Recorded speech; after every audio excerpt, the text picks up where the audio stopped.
शिवानी और आप देख रहे हैं बीजापुर एक्सप्रेस। चलते हैं खबरों की ओर। ಗಣರಾಜ್ಯೋತ್ಸವ ಎಲ್ಲರಿಗೆ ಶುಭಾಶಯಗಳು. ಮತ್ತೊಂದು ಏನಂದರೆ ನಮ್ಮೆಲ್ಲ ಮೆಂಬರ್ಸ್ ಆಮೇಲೆ ನಮ್ದೆಲ್ಲ ಆಫೀಸ್ ಸ್ಟಾಫ್ದವರಿಗೆ ಇನ್ನೊಮ್ಮೆ ಗಣರಾಜ್ಯೋತ್ಸವದ ಶುಭಾಶಯಗಳು ಹೇಳ್ತೀನಿ ಅಂತೇಳಿ ಎಲ್ಲ ಬಿಜಾಪುರ ಜನತೆಗೆ, ಈ ಕರ್ನಾಟಕ ಜನತೆಗೆ, ಇಂಡಿಯಾ ಈ ಪೂರ ಭಾರತಕ್ಕೆ ಗಣರಾಜ್ಯೋತ್ಸವಕ್ಕೆ ಧನ್ಯವಾದಗಳು ಅಂತ ಹೇಳ್ತೀನಿ. ಸಮಸ್ತ ನಾಡಿನ ಜನತೆಗೆ ಗಣರಾಜ್ಯೋತ್ಸವ ಶುಭಾಶಯಗಳನ್ನು ಹೇಳ್ತಾ, ಇವತ್ತು ಈ ದೇಶ, ನಾಡು, ನುಡಿ ನಾವೆಲ್ಲರೂ ಅತ್ಯಂತ ಗೌರವದಿಂದ ದೇಶಾಭಿಮಾನವನ್ನು ಕಾಪಾಡಬೇಕು. ಬರುವಂಥ ದಿನಗಳಲ್ಲಿ ಮುಂದಿನ ಪೀಳಿಗೆಗೆ ನಾವು ದೇಶದ ಬಗ್ಗೆ ಸಾಕಷ್ಟು ಗೌರವ, ಅಭಿಮಾನ, ದೇಶಭಕ್ತಿಗಳನ್ನು ಕಲಿಸುವಂಥ ಕೆಲಸ ಆಗಬೇಕು.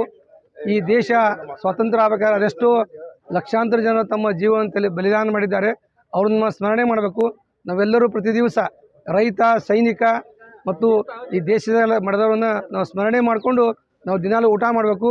ನಾವೆಲ್ಲರೂ ಇವತ್ತು ಆರಾಮವಾಗಿ ನೆಮ್ಮದಿಯಿಂದ ಜೀವನ ಮಾಡ್ತೇವೆ ಅಂದರೆ ಅದೆಷ್ಟೋ ಸೈನಿಕರು ಗಡಿ ಭಾಗದಲ್ಲಿ ತಮ್ಮ ಕುಟುಂಬವನ್ನು ಬಿಟ್ಟು ನಮ್ಮ ದೇಶವನ್ನು ಕಾಯ್ತಿದ್ದಾರೆ. ಅವ್ರನ್ನೆಲ್ಲರನ್ನ ಸ್ಮರಣೆ ಮಾಡಿ ಮತ್ತೊಂದು ಸಲ ಗಣರಾಜ್ಯೋತ್ಸವ ಶುಭಾಶಯಗಳನ್ನು ಹೇಳ್ತೀನಿ. ಧನ್ಯವಾದ.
ಮುಗಿಸ್ಕೊಂಡು ಕೊನೆಗೆ ನಮ್ಮ ಕ್ರಿಕೆಟ್ ಟೀಮ್ ಬರಬೇಕಾಗುತ್ತೆ.